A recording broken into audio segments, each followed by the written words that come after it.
Okay, this is Rashmi. Hi everyone, आप सभी का रश्मि सिन्हा चैनल में बहुत बहुत स्वागत है। हम आपके साथ डाटा स्ट्रक्चर का गेट सीएसई 2015 का सवाल लेकर आए हुए हैं।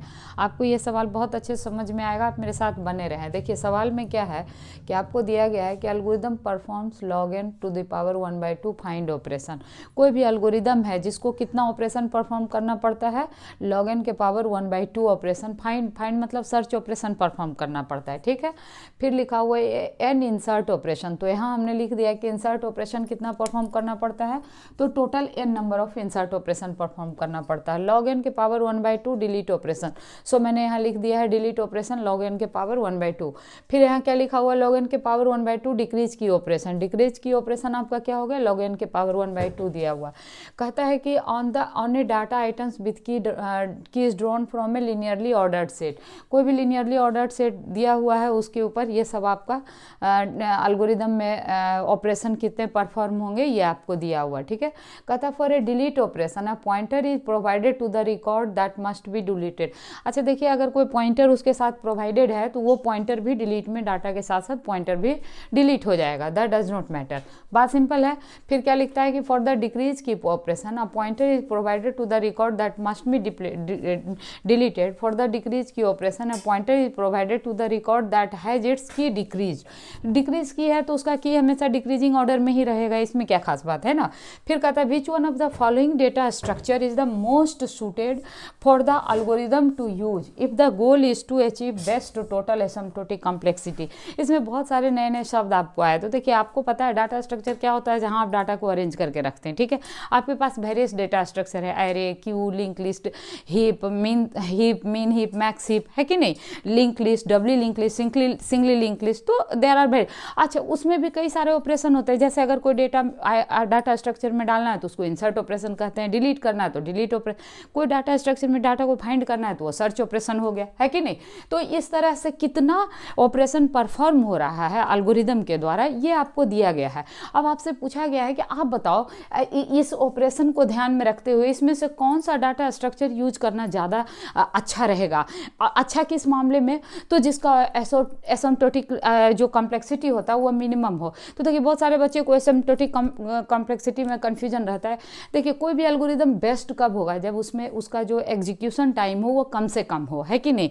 हमारे तो एसिम्प्टोटिक मतलब क्या, उसमें सारे जो हार्डवेयर पैरामीटर होते हैं वो कांस्टेंट मान लिया जाता है, इंडिपेंडेंट, और सॉफ्टवेयर पैरामीटर को इंडिपेंडेंट मान लिया जाता है। एसिम्प्टोटिक में आपके प्रोग्राम में सिर्फ ये कंसिडर किया जाता है कि कितने स्टेटमेंट कितनी दफ़ा एग्जीक्यूट होगा, उसी को एसिम्प्टोटिक नोटेशन कहते हैं। चलिए खैर, अब ये आपका डाटा स्ट्रक्चर दिया हुआ, आपसे पूछा गया है कि इसमें से कौन सा इस तरह के इस ऑपरेशन को परफॉर्म करने के लिए इसमें से कौन सा डाटा स्ट्रक्चर बेस्ट सूटेड है। तो देखिए अब इसमें क्या आपको देखना पड़ेगा कि सबसे ज़्यादा जो ऑपरेशन परफॉर्म हो रहा है वो कौन सा ऑपरेशन परफॉर्म हुआ, क्योंकि वही सबसे ज़्यादा टाइम लगेगा तो उसके ऊपर हमको ज़्यादा फोकस करना चाहिए।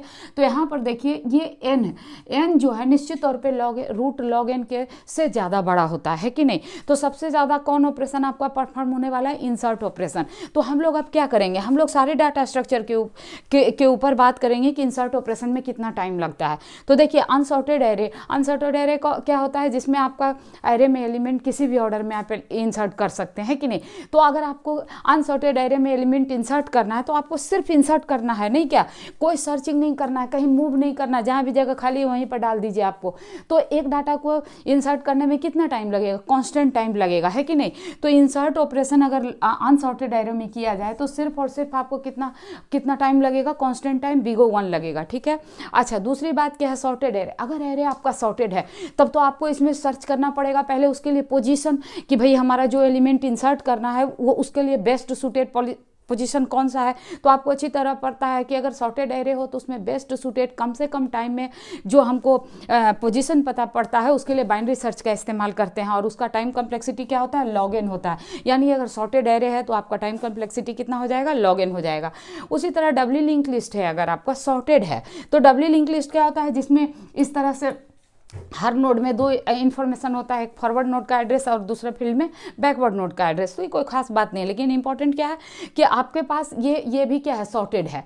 तो अब इसमें भी लेकिन आप एक बार जंप नहीं कर सकते हैं। डब्ल्यू लिंक लिस्ट में क्या होता है, या लिंक लिस्ट में आपको हर एक नोड के बाद दूसरे तीसरे चौथे को ट्रैवल करना पड़ता है कि नहीं। तो जब भी कभी भी आप इसमें डाटा इंसर्ट करेंगे तो फिर इसमें वर्स्ट केस क्या है कि आपको सारे नोड को ट्रैवर्स करना पड़ जाए। तो उस परिस्थिति में भी आपको कितना टाइम लग जाएगा, एन टाइम लग जाएगा।